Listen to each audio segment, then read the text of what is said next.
Merci beaucoup d'être là, que le Seigneur vous bénisse abondamment. Alors nous voulons prier avant de commencer ce message. Prions. Père éternel, merci parce que tu es saint, fidèle et grand, merveilleux sauveur, qui est comme toi, plein d'amour, de compassion, appelant, intercédant, suppliant. Oh, je prie que les hommes entendent ta voix, Seigneur, et comme ils viennent, que dans ta grande compassion, dans ta grande miséricorde, ouvre les écluses des cieux et bénis les uns, bénis les autres au nom de Jésus. Père, merci pour la réponse. Au nom de Jésus, nous avons prié. Amen. Gloire au Seigneur. Alors, aujourd'hui, nous voulons parler d'un thème important. Il est intitulé « L'amour désintéressé pour un monde en dérive ». C'est très important. L'amour désintéressé pour un monde en dérive. Sortez de chez vous, restez à la porte et observez. Sortez à la porte de votre bureau, observez. Allez dans les rues, observez. Ouvrez les journaux, lisez. Allez n'importe où, regardez à la télévision et voyez. Écoutez à la radio et vous entendrez. Le monde est en ébullition. Mais pourquoi? Jérémie chapitre 17, le verset 1. La Bible dit, le péché de Juda est écrit avec un burin de fer, avec une pointe de diamant. Il est gravé sur la table de leur cœur et sur les cornes de vos autels. Oh, l'expression est tellement sérieuse.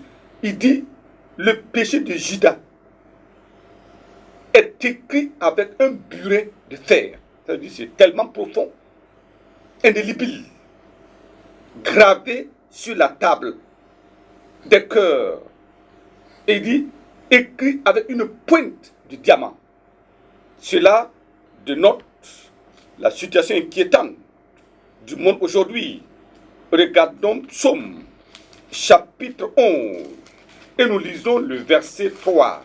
La Bible dit là-bas, verset 3, quand les fondements sont renversés, le juste, que fera-t-il? Vous regardez à gauche, les fondements sont renversés. Vous écoutez partout, les fondements sont renversés. Alors le juste maintenant, il fait quoi? Va-t-il demeurer dans sa justice? Ou va-t-il se laisser gagner par le mal qui parcourt les rues? Va-t-il parler à ceux qui sont dans cette situation de confusion? Ou va-t-il fermer la bouche? Quand les fondements sont renversés, le juste, que fera-t-il? Incontestablement, le monde vit ces derniers moments. C'est cela. Tous les voyants sont rouges. Et le monde des ténèbres est en branle, sachant que le temps qui leur reste est très court. C'est pour cela qu'ils sont dans une frénésie incroyable pour tourmenter les hommes et les amener à faire des choses impensables et incroyables. Le péché bat son plein. Le gouvernement mondial se dessine frénétiquement. Le monde entier est en dérive et l'Église est malade, désorientée, confuse. Voilà comment la situation peut être peinte, mais c'est très dangereux. Voilà pourquoi nous allons considérer ce message en 3 points. Premièrement, nous verrons la putréfaction insoutenable d'un monde nauséabonde. La putréfaction insoutenable.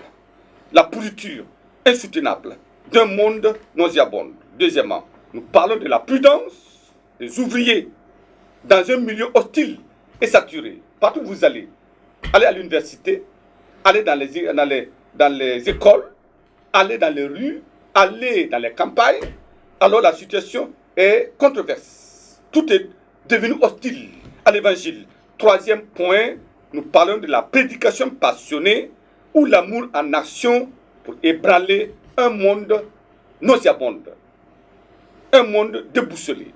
Pour dire quoi?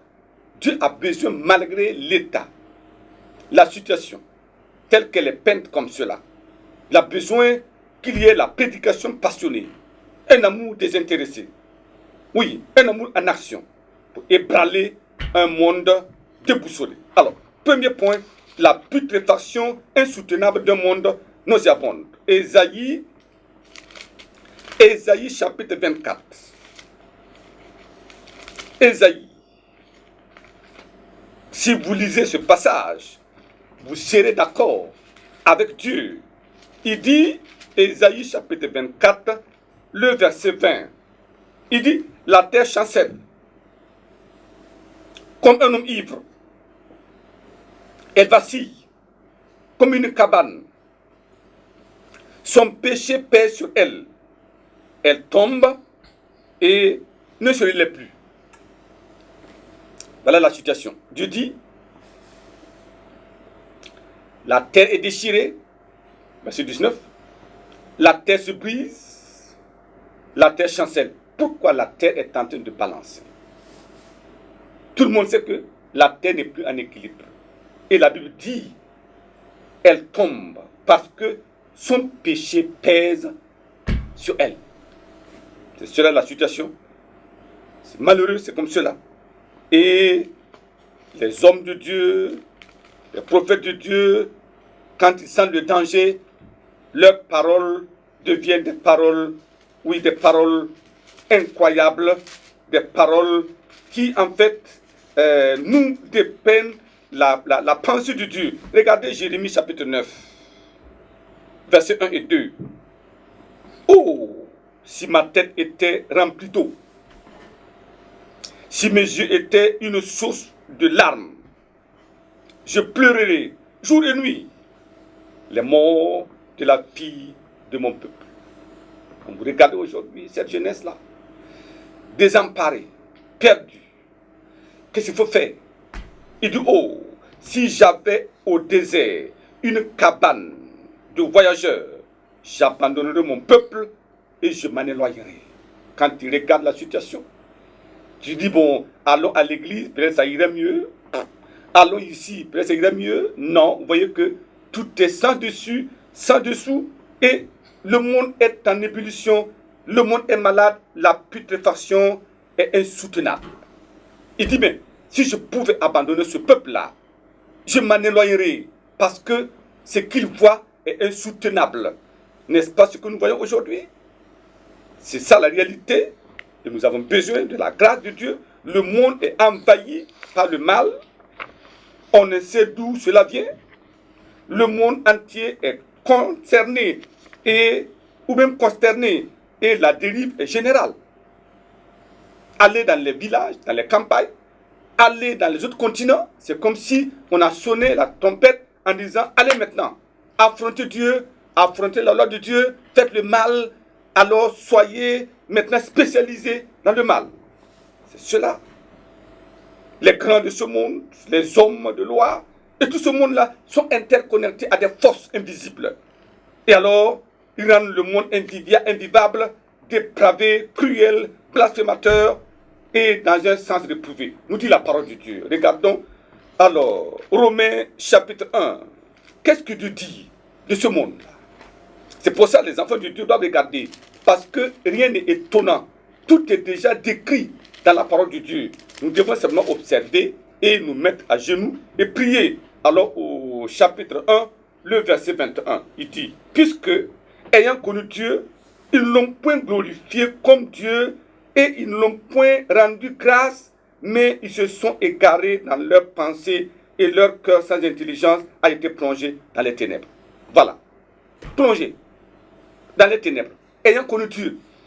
Mais quelle est cette personne qui peut se frapper la poitrine pour dire que Dieu n'existe pas? Pas possible. Comment tu dors et tu te réveilles? Depuis que tu es né, tu manges et ton ventre n'est jamais fatigué. Gloire à Dieu. Et ce cœur-là est en train de travailler comme cela. Qu'est-ce que tu le fais travailler? Tes yeux regardent et regardent les choses distingue les couleurs. Ton empreinte digitale est unique.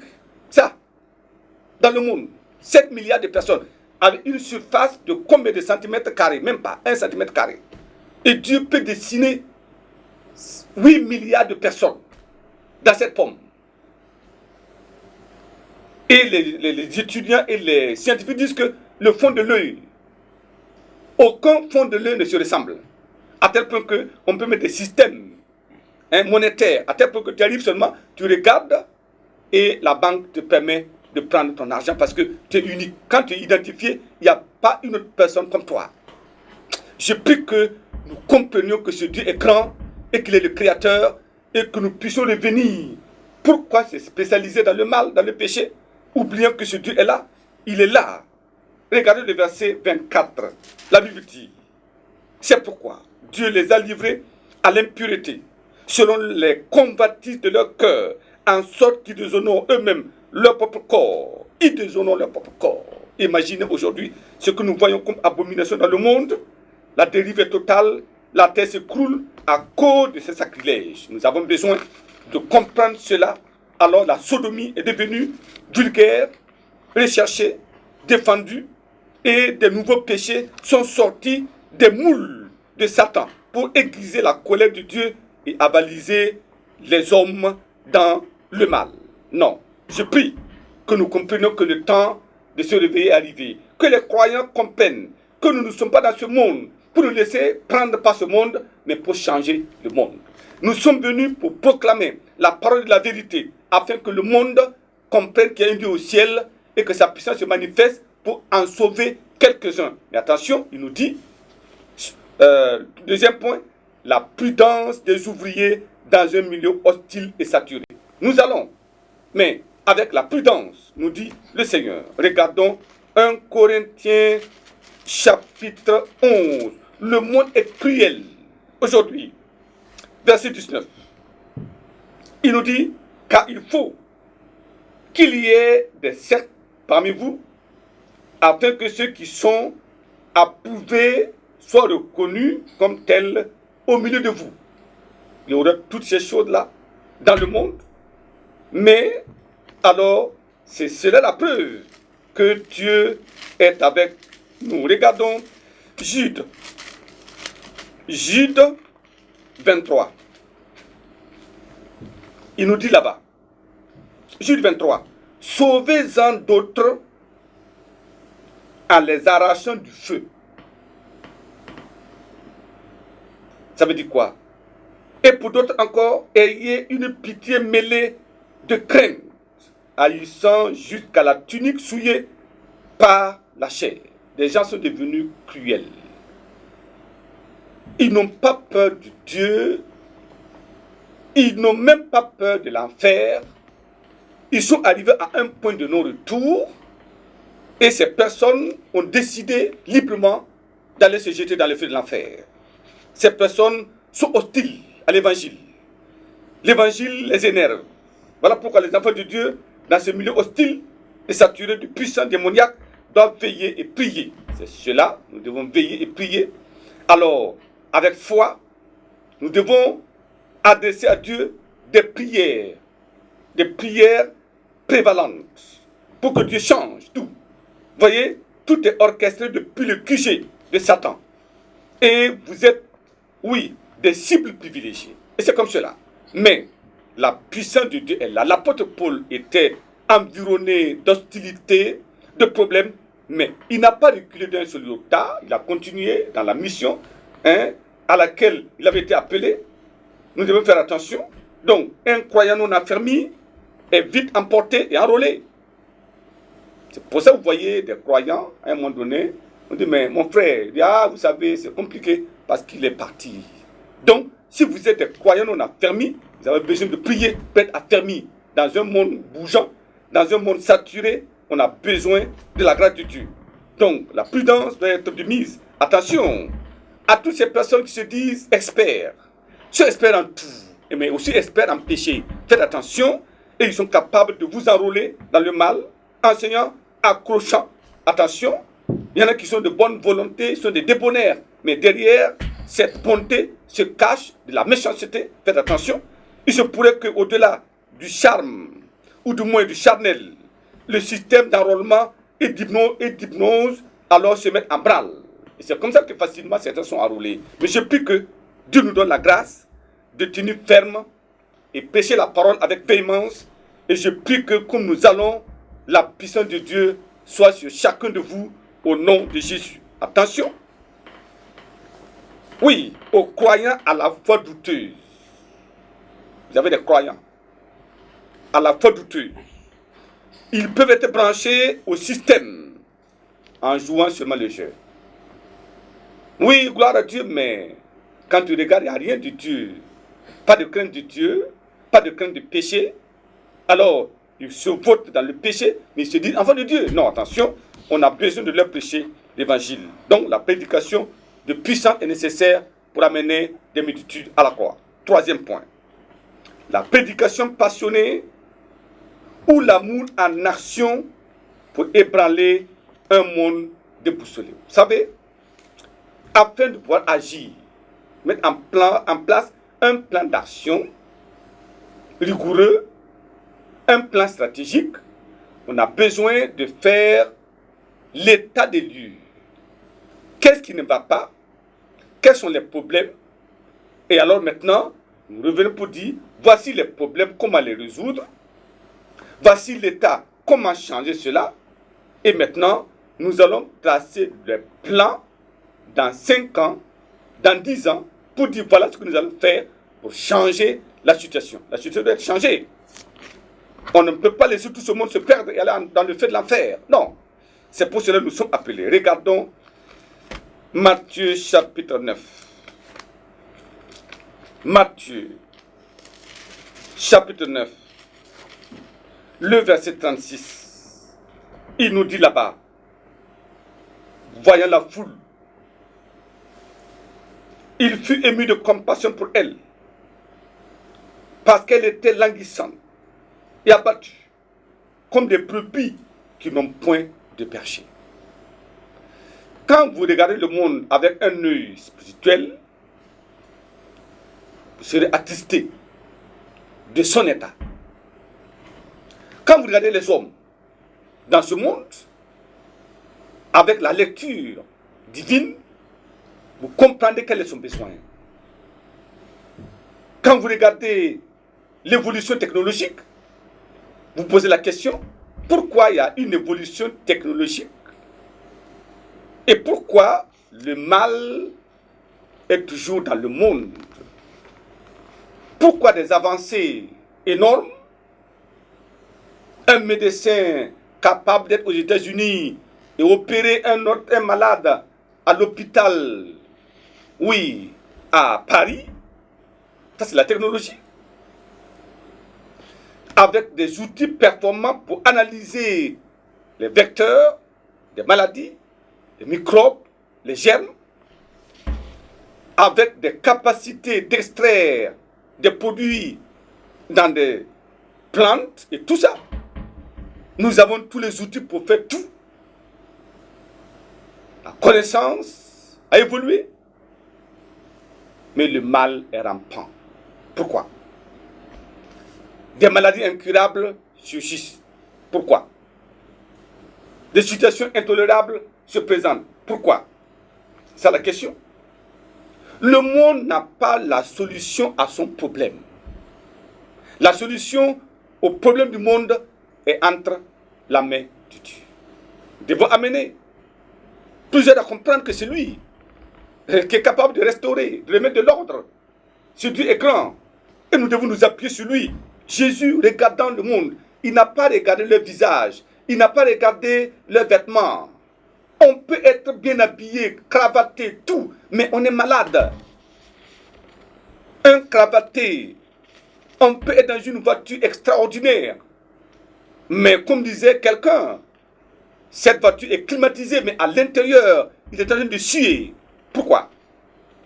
Il y a un problème qui dépasse l'intensité de la climatisation dans la voiture.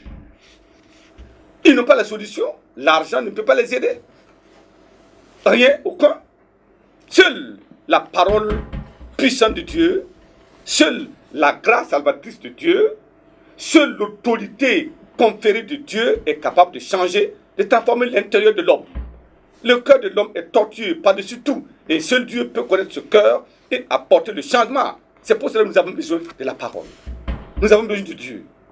Il dit, voyant la foule, il fut ému de compassion parce qu'elle était languissante, abattue, comme des brebis qui n'ont pas de berger. Imaginez des bergers sur la montagne là-bas. Imaginez des bergers sur la montagne. Et il abandonne les brebis. Et les brebis maintenant sont sans berger. Mais les loups vont en manger. Les lions, les hyènes vont en faire leur proie. Et Jésus regarde ce monde. C'est cela. Alors, qu'est-ce qui faisait courir le Seigneur? Il allait de lieu en lieu, dans les campagnes. Pourquoi courait-il?